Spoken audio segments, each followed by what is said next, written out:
This is the next chapter of the Ickabog by J.K. Rowling. This is chapter 41, called Mrs. Beamish's Plan. "Mother," said Bert. Mrs. Beamish had been sitting at the kitchen table, mending a hole in one of Bert's sweaters and pausing occasionally to wipe her eyes. The Ickabog's attack on their Shoeville neighbour had brought back awful memories of the death of Major Beamish, and she'd just been thinking about that night when she'd kissed his poor cold hand in the blue parlour at the palace, while the rest of him was hidden by the cornucopian flag. "Mother, look," said Bert in a strange voice, and he set down in front of her the tiny, clawed wooden foot he'd found beneath his bed. Mrs. Beamish picked it up and examined it through the spectacles she wore when sewing by candlelight.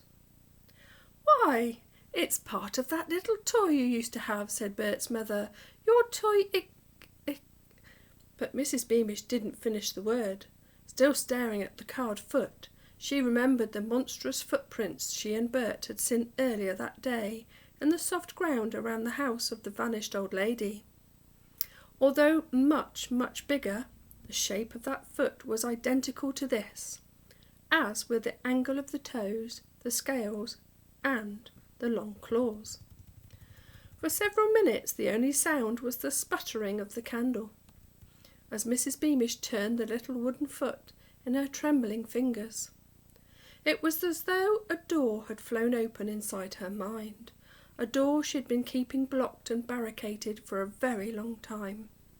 Ever since her husband had died, Mrs. Beamish had refused to admit a single doubt or suspicion about the Ickabog.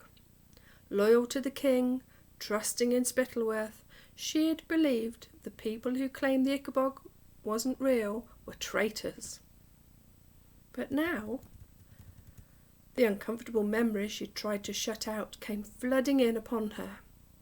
She remembered telling the scullery maid all about Mr. Dovetail's treasonous speech about the Ickabog, and turning to see Cankerby, the footman, listening in the shadows. She remembered how soon afterwards the Dovetails had disappeared.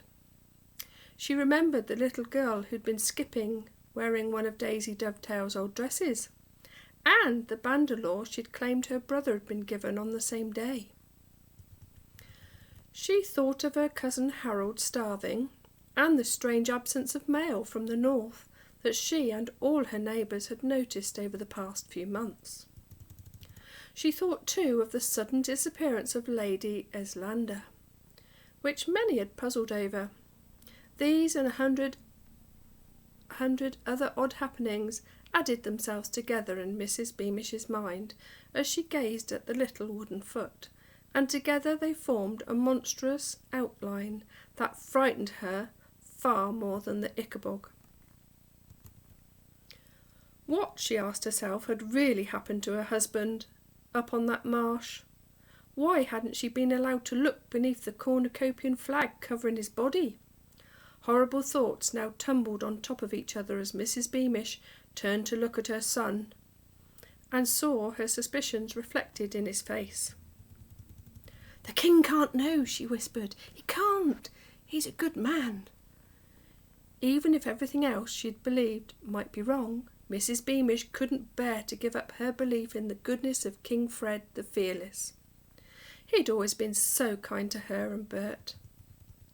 Mrs. Beamish stood up, the little wooden foot clutched tightly in her hand, and laid down Bert's half-darned sweater. "I'm going to see the king," she said, with a more determined look on her face than Bert had ever seen there. "Now?" he asked, looking out into the darkness. "Tonight," said Mrs. Beamish, "while there's a chance that neither of those lords are with him. He'll see me. He's always liked me." "I want to come too," said Bert, because a strange feeling of foreboding had come over him. "No," said Mrs. Beamish. She approached her son, put her hand on his shoulder, and looked up into his face. "Listen to me, Bert. If I'm not back from the palace in 1 hour, you're to leave Shoeville. Head north to Jeroboam, find cousin Harold, and tell him everything." "But," said Bert, suddenly afraid, "promise me you'll go if I'm not back in 1 hour," said Mrs. Beamish fiercely. "I will," said Bert.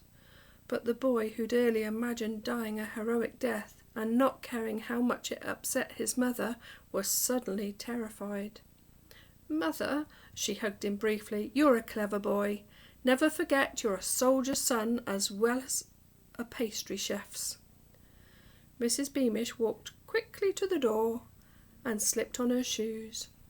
After one last smile at Bert, she slipped out into the night. That's the end of this chapter.